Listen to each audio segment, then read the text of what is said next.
जीवन के नए साल का हम जश्न मनाएंगे, एक दूसरे को प्यार से हम गले लगाएंगे।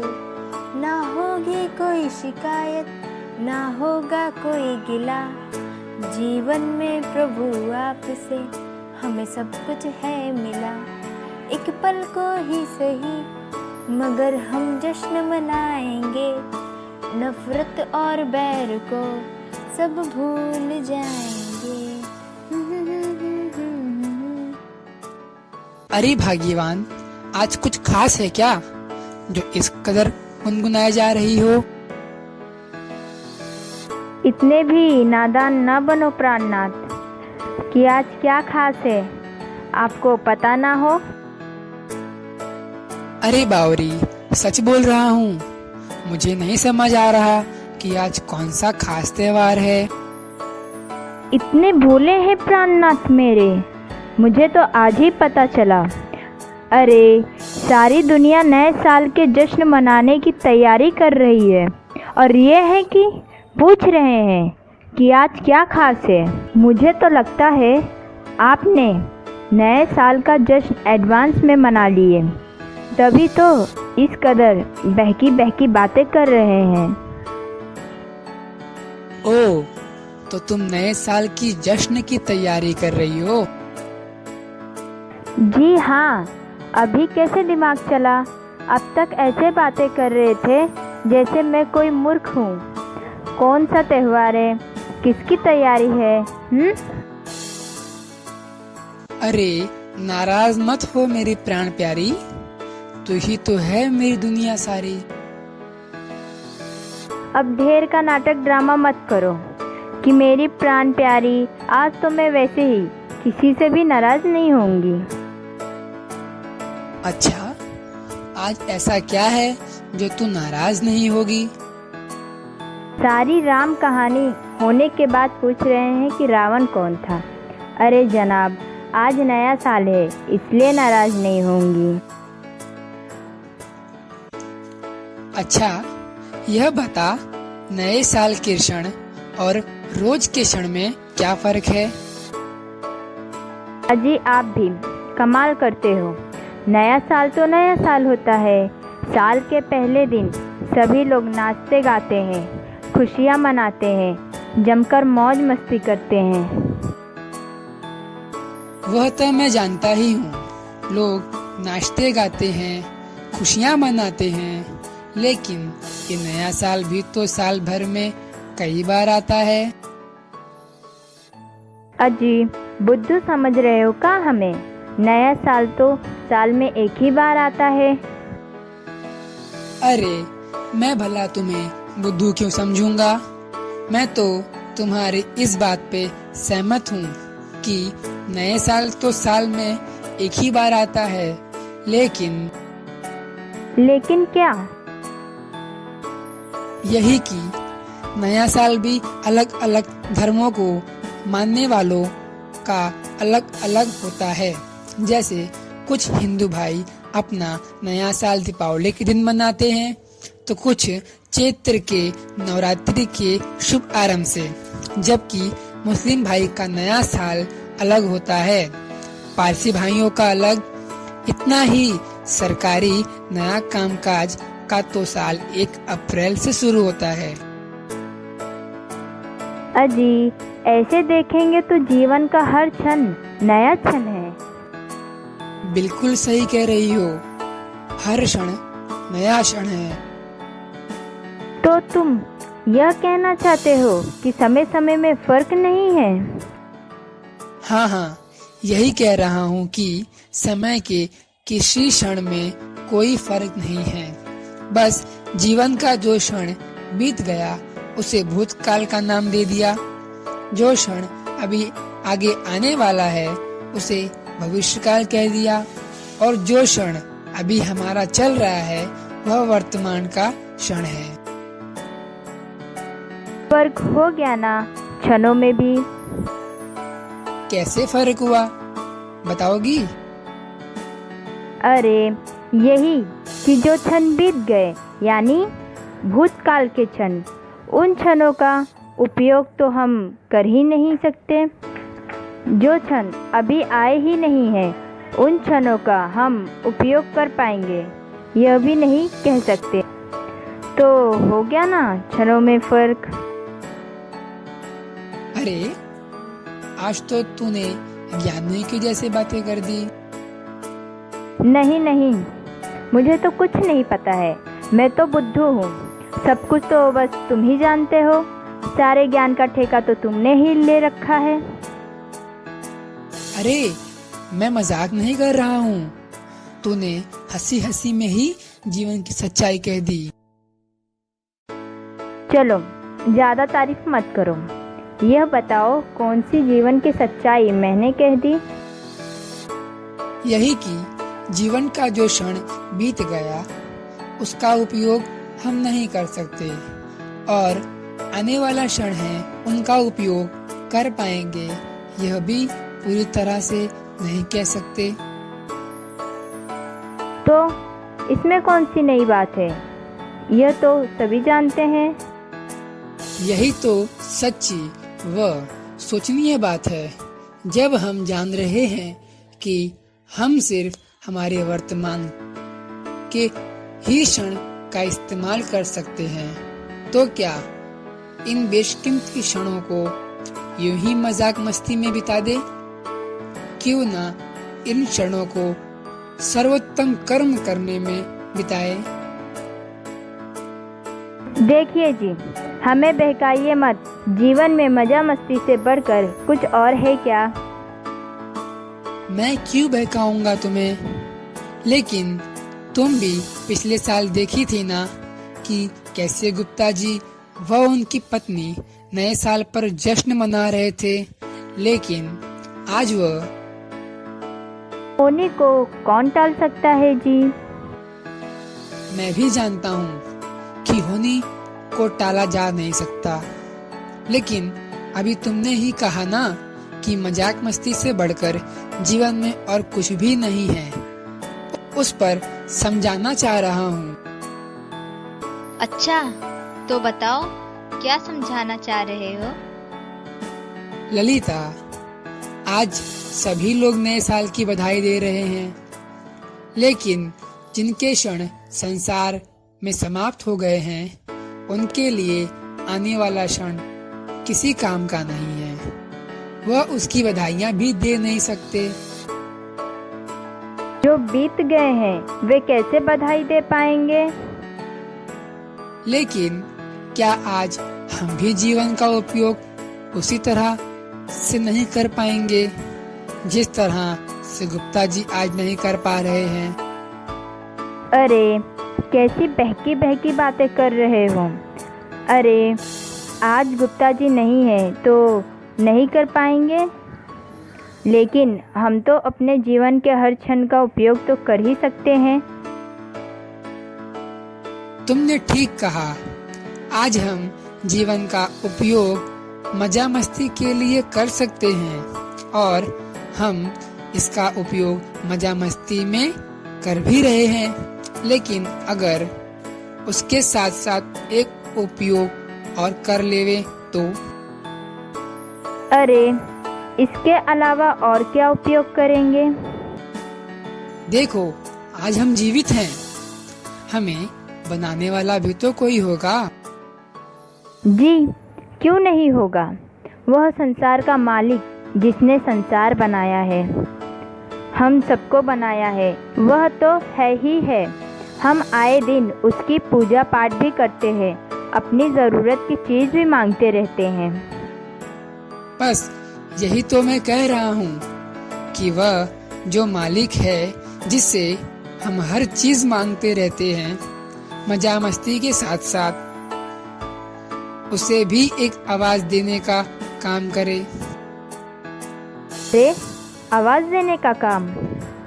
क्या आवाज देने का काम? उसे किस चीज के लिए आवाज देंगे? अरे बावरी, कैसे हम लोग उसे तमाम चीजों की आवाज देते हैं। भगवान भगवान, नौकरी नहीं लगी है, नौकरी दिला दो। बच्चे बीमार है, बच्चे ठीक कर दो। तो ऐसे में हम भी तो भगवान को एक आवाज ही देते हैं।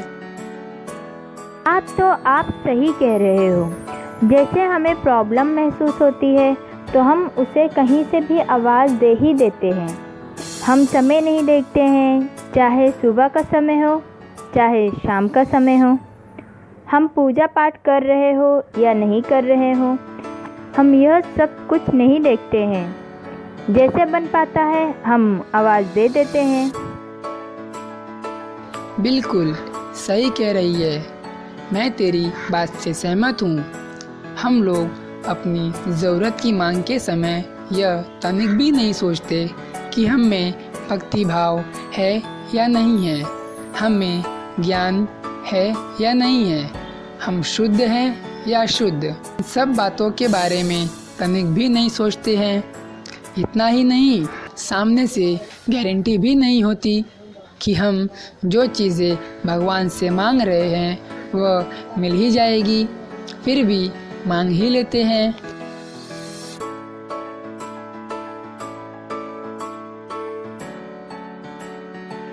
अजी, इसमें क्या सोचना, यह तो सारी दुनिया करती है, सो हम भी कर रहे हैं। अगर हम लोग अपनी ज़रूरत की चीज़ों के साथ साथ एक आवाज़ और भगवान को प्रकट रहने की भी दे दे तो कैसा रहेगा? पुकार तो दे सकते हैं जी, लेकिन अभी कौन सी धर्म की हानि हो गई है या पाप का घड़ा भर गया है कि भगवान को प्रकट होने की पुकार दी जाए। अरे बावरी, भगवान तो हम सबके माँ बाप हैं। क्या बच्चे अपने माँ बाप को इसलिए पुकारते हैं कि बच्चों पर तकलीफ आ गई? नहीं जी, बच्चे तो माँ बाप को सिर्फ तकलीफ आराम में ही नहीं बुलाते हैं, बल्कि किसी भी समय बुलाते हैं। बच्चे माँ बाप को इसलिए बुलाते हैं ताकि वे उनके साथ हंस खेल सके, उनकी गोद में बैठ सकें। तो वैसे ही क्यों ना हम भगवान को बिना भ्रम के प्रकट रहने की एक पुकार दे। लगता है आज नए साल पर कुछ ज़्यादा ही मस्ती कर लिए हैं, तभी तो कुछ भी अनाप शनाप बोल रहे हैं। इसमें अनाप शनाप क्या है जी? मैं तो सिर्फ भगवान को प्रकट रहने की पुकार करने की तो ही बात कर रहा हूँ। अरे जी, आज तक हमने भक्ति भाव, सुमिरन, पूजा पाठ, तंत्र मंत्र, जप तप, ज्ञान ध्यान आदि के बारे में सुना है, लेकिन आज आप ये कैसी बहकी बहकी प्रकट रहने की बातें कर रहे हैं। क्या आपने कभी कहीं ऐसा सुना है क्या? सुना है, तभी तो इतनी हिम्मत से कह रहा हूँ। आज ही मैंने टीवी पर भगवान प्लीज तुरंत प्रकट होगा प्रोग्राम देखा। टीवी पर भगवान प्लीज तुरंत प्रकट होगा प्रोग्राम? हाँ, सच में आज ही परम सत्ता टीवी चैनल पर हमने भगवान प्रकट होगा प्रोग्राम देखा। उसी से तो मुझे पता चला कि भगवान जो हमारा सबका माँ बाप है, जिन्होंने सूरज, चांद, धरती, आकाश, सागर, जगत बनाया है, उसे बिना भ्रम के सबको दिखते, सबसे बातचीत करते, सबको लाड दुलाल करते प्रकट रहने की पुकार बहुत जरूरी है। भगवान ही जीवन के हर क्षण का रचयिता है, हर कण कण के माँ बाप हैं। इन्हें प्रकट रहने की पुकार भी करनी चाहिए। चलो, तुम्हारी बात मान लेती हूँ कि परम सत्ता वाले भगवान को प्रकट रहने की पुकार कर रहे हैं, लेकिन क्या गारंटी कि भगवान ऐसे पुकारने से प्रकट हो ही जाएंगे? गारंटी देना तो दूर, भगवान प्रकट हो, मैं तो जोर देकर कह रहे हैं कि ऐसे पुकारने से भगवान प्रकट नहीं होंगे। अब वे खुद ही कह रहे हैं कि ऐसे पुकारने से भगवान प्रकट नहीं होंगे, तो फिर क्यों पुकारा जाए? लेकिन वे तो यह भी कह रहे हैं कि पुकारने में नुकसान क्या है। कैसे? नुकसान नहीं है। समय खर्च होगा, ध्यान लगाना पड़ेगा, आवाज़ देनी पड़ेगी और बहुत कुछ करना पड़ेगा। हाँ हाँ हाँ, बिल्कुल। तुम्हारे जैसे ही पहले मैंने भी सोचा था, लेकिन प्रोग्राम ध्यान से देखने के बाद पता चला कि यह तो सिर्फ एक पुकार है। पुकार है? इसका क्या मतलब? अरे यही कि यह कोई मंत्र नहीं है, यह कोई ज्ञान नहीं है, इसमें किसी भी प्रकार से कोई ध्यान लगाने की ज़रूरत नहीं है, अलग से कोई समय नहीं देना है, कहीं जाना आना नहीं है। जैसे ज़रूरत की हर चीज़ की मांग करते हैं, वैसे ही एक आवाज़ भगवान को बिना भ्रम के तुरंत प्रकट रहने की भी करनी है, बस।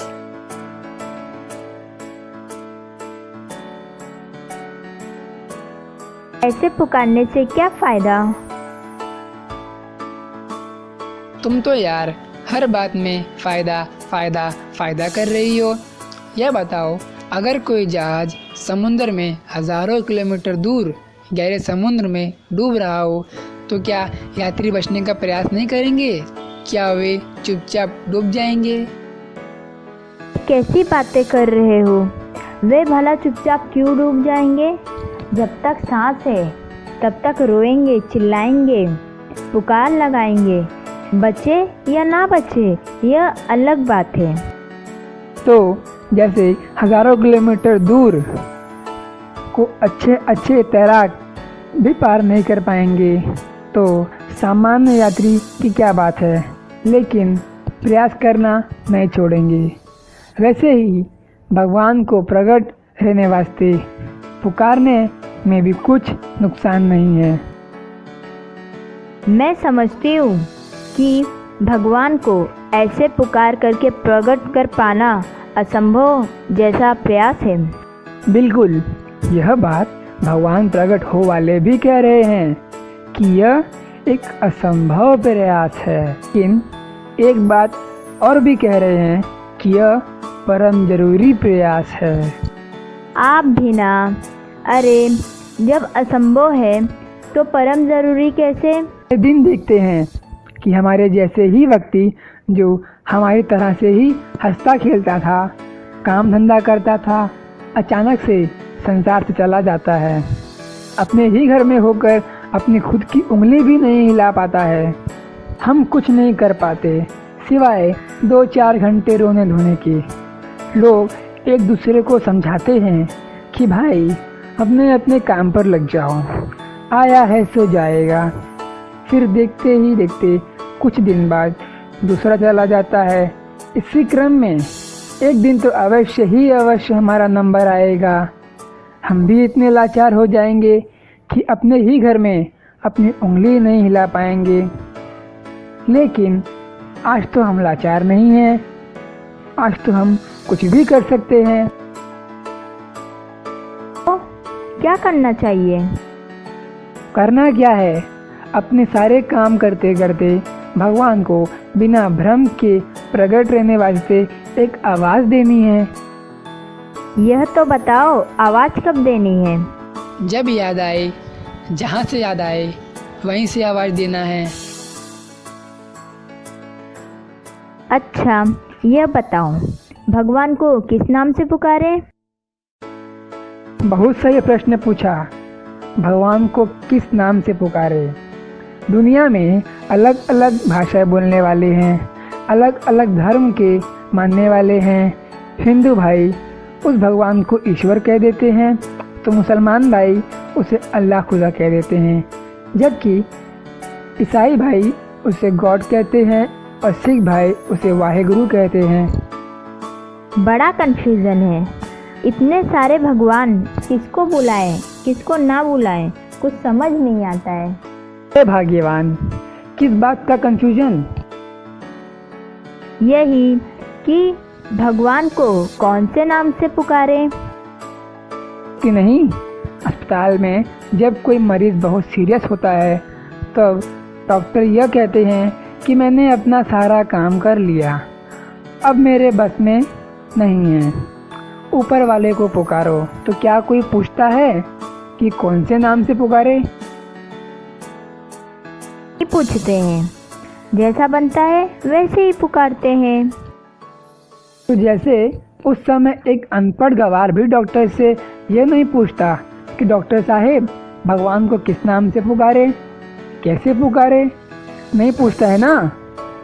जैसे बन पाता है वह पुकारता है। वैसे ही हम भगवान को बिना भ्रम के प्रकट रहने की पुकार भी तो कर ही सकते हैं ना। तो कहते हैं कि भगवान तो कलयुग के अंत में आएंगे, फिर अभी तुरंत क्यों पुकारे? अरे बावरी, मान ले कोई किसी से उधार मांग ले तो उधार देने वाला यह तो पूछेगा ही ना कि भाई वापस कब दोगे। अगर मान ले सामने वाला कहे कि 200 साल बाद ले लेना, तो क्या उधार देने वाला कभी उधार देगा?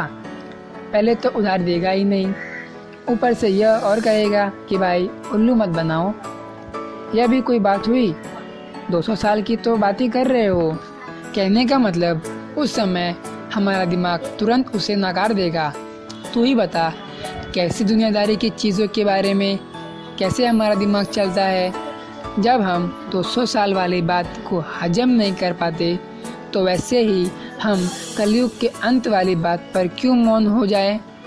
क्या अपने पिता से इतना नहीं कह सकते कि नहीं भगवान, नहीं भगवान, नहीं भगवान, अभी तुरंत प्रकट हो।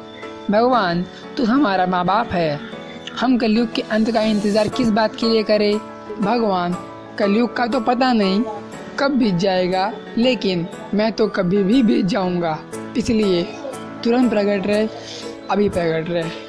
हम दुनियादारी की चीज़ों को तुरंत पाना चाहते हैं। वैसे ही क्या हम भगवान से ये नहीं कह सकते कि भगवान तू हमारा माँ बाप है, प्लीज़ तुरंत प्रकट रहे, हम कलयुग के अंत का इंतज़ार नहीं कर सकते।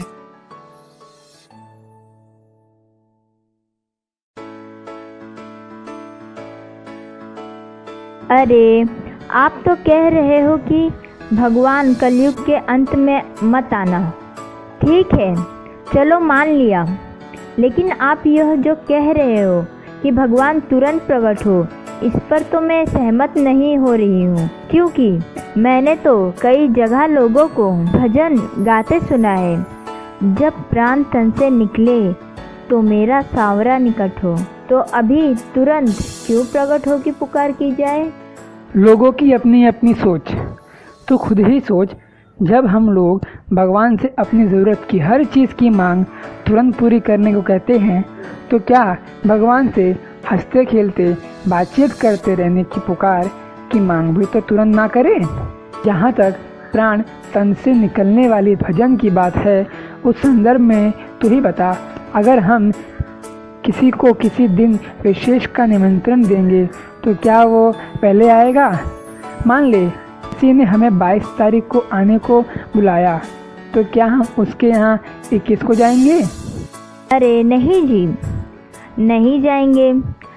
जिस दिन का निमंत्रण मिलेगा उसी दिन जाएंगे, उसके पहले भला क्यों जाएंगे? अच्छा ये बता, जिस दिन का निमंत्रण है उस दिन अगर उसे कोई विशेष काम आ जाए तो वह तो उस दिन भी नहीं जा पाएगा। इसलिए भगवान से कहा जा रहा है कि भगवान प्लीज़ तुरंत प्रकट हो, क्योंकि हर क्षण अपने आप में बेशकीमती है। राम राम पंडित जी। राम राम। और बता मदन लाल, जीवन में सब कुशल मंगल है ना? जी गुरुजी, आपकी कृपा। बेटा, कृपा तो भगवान की है, वही सबके माँ बाप हैं, सबके रखवाले हैं। जीवन का हर क्षण उनकी कृपा का मोहताज है। बेटा मदन, तू ही बता, जीवन का कोई भी क्षण कमतर है क्या? नहीं गुरुजी, सभी क्षण एक समान ही है। तो ये लोग काहे के हैप्पी न्यू ईयर बौराए हैं? कुछ समझ नहीं आता है। कोई जैसा अच्छा लगता है वो वैसा ही करता है। एकदम सही कहा बच्चा, जिसको जैसा अच्छा लगता है वह वैसा करता है। जबकि मदन लाल, तुम खुद ही सोचो कि जीवन के जो क्षण एक बार बीत जाएंगे वह फिर दोबारा नहीं लौटेंगे। मदनलाल, तुम यह मत सोचना कि हम तुमको ही यह क्यों समझा रहे हैं। नहीं गुरुजी, यह आपकी कृपा है। मदनलाल, कोई भी क्षण छोटा बड़ा नहीं है। जीवन का हर क्षण नया क्षण है। जो भी क्षण भगवान की याद में बीते, वही क्षण समझो आनंद का क्षण है। सच्ची मस्ती तो भगवान के नाम में है। जी गुरुजी। तुम्हारी तरह ही पंडित जी भी कह रहे हैं कि हर क्षण नया क्षण है और भगवान के नाम में ही सच्ची मस्ती है। हाँ, यही तो मैं भी कह रहा हूँ कि हर क्षण नया क्षण है और उसे प्रकट रहने वास्ते पुकारना ही चाहिए। तो मान लेती हूँ कि भगवान को प्रकट रहने वास्ते पुकारना चाहिए, लेकिन यह बताओ, अगर सभी लोग भगवान को प्रकट होने की पुकार लगाएं और भगवान प्रकट हो जाएं, तो हम उन्हें पहचानेंगे कैसे? बिल्कुल सही सोच रहे हैं कि हम कैसे पहचानेंगे, लेकिन एक बात तो तुम जानते ही हो कि सभी लोग भगवान को माँ बाप कहते हैं। हाँ, कहते हैं। तो अब बच्चे माँ को पहचानने के लिए कोई स्कूल जाते हैं? अजी, कैसी बहकी बातें कर रहे हो?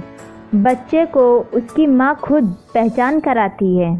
तो भगवान भी जब हम सबके माँ बाप हैं तो वह भी अपनी पहचान खुद ही कराएंगे। तुम्हें क्या लगता है, ऐसे पुकारने से भगवान प्रकट हो जाएंगे?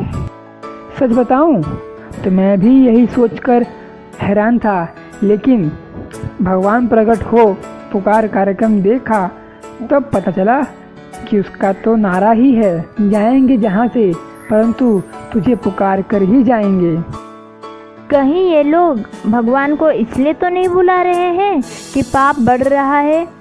भगवान को पाप और अत्याचार मिटाने के लिए नहीं बुला रहे हैं, बल्कि इसलिए बुला रहे हैं कि वह हम सबके माँ बाप है।